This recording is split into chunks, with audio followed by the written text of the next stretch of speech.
Indie Movie.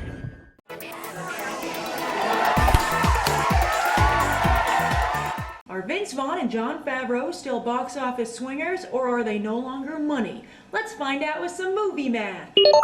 They're still money. So money. Couples Retreat took the #1 spot with a vengeance, opening with $35.3 million. That proves Fred Claus's $18 million opening was just a small hiccup for Vince Vaughn, as Couples Retreat gave him his fourth $30 million plus opening. A streak that all began not with Wedding Crashers, but actually Dodgeball. And he's been producing his own movie since 2006's The Breakup, so it looks like Vince Vaughn knows what he's doing in front of and behind the camera, at least when it comes to Vince Vaughn. As for the rest of the cast, it's doubtful they'll get the same kind of career boosts that The Hangover gave its cast members, but Jon Favreau and Jason Bateman sure needed one in the win category to keep them afloat. And staying alive in second place is Zombieland, salvaging another $15 million. Down 40% from its opening weekend, Zombieland has still already doubled its budget at the box office. In fact, 4 of the movies in the top 10 cost just about $20 million to make, showing that Hollywood is tightening its belt just like the rest of us. But that's great news for actors in need of a break or a second wind, like Woody Harrelson, who hasn't starred in a hit movie since the mid-1990s. Meanwhile, audiences are still hungry for Cloudy with a Chance of Meatballs, which took the #3 spot with $12 million.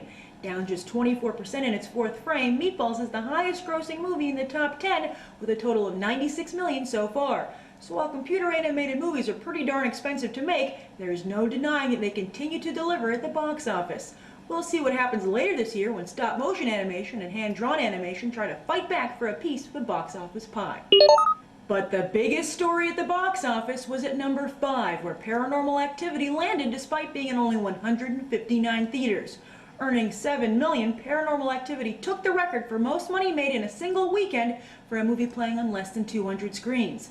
The previous record holder was 1987's Platoon, with $3.7 million on 174 screens. With fans demanding Paranormal Activity play at a theater near them, the movie jumped 1,227% from last weekend and had an amazing per-screen average of $44,440. But did the movie deliver on the hype, or is this just a brilliant marketing campaign? I asked you to rate Paranormal Activity on a scale of 1 to 10, and you gave it an 8.5, just half a point lower than the 9 audiences gave it on Friday's episode of Beyond the Trailer. And now for the results of this week's one-sentence review challenge. Here's the top 5, and #1 gets a free pair of AMC movie tickets. In 5th place is Dylan1 Fred 2, who says, watching the movie was like going into a nightmare. A bad, bad, bad nightmare. But 4th place, eProductions 2008 disagrees, countering, they should call it periods of silence followed by loud noises, that's all it was. However, Sass Dragon was also won over, admitting, while skeptical while entering the film due to the abnormally high buzz, I walked out shaken to the core. And runner-up Taco Grill remembers his film history, saying, this Blair Witch-style film uses different devices to induce fear in the audience, and this time, unlike Blair Witch, things happen in the movie. And the winner of the 2 free movie tickets is Havoc1175 with, I would like to thank Oren Peli for reminding me that the biggest scares can come from the smallest movies. I saw a movie this weekend and I'll tell you all about it after the break. 1,000 reasons we love food. Number 304. I would have to say because it's fun. Experience the 999 other reasons at hungrynation.tv.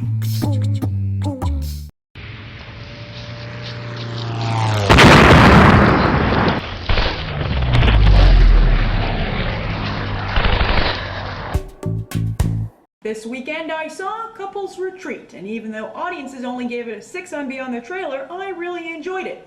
Maybe I was partially swayed because I happened to pass Vince Vaughn himself on the street while heading to the theater, but hey, that certainly does add to the movie-going experience. Why Vince Vaughn was on the Upper West Side of New York, I don't know, but while he was trying to be incognito in a hooded sweatshirt and sunglasses, he was talking a mile a minute about something to the woman he was with, which gave him away. That, and he's incredibly tall. But anyway, back to the movie. I thought it was not only really funny, but offered some excellent advice about relationships. All 4 couples had a good range of problems, and the movie did a nice job walking you through them.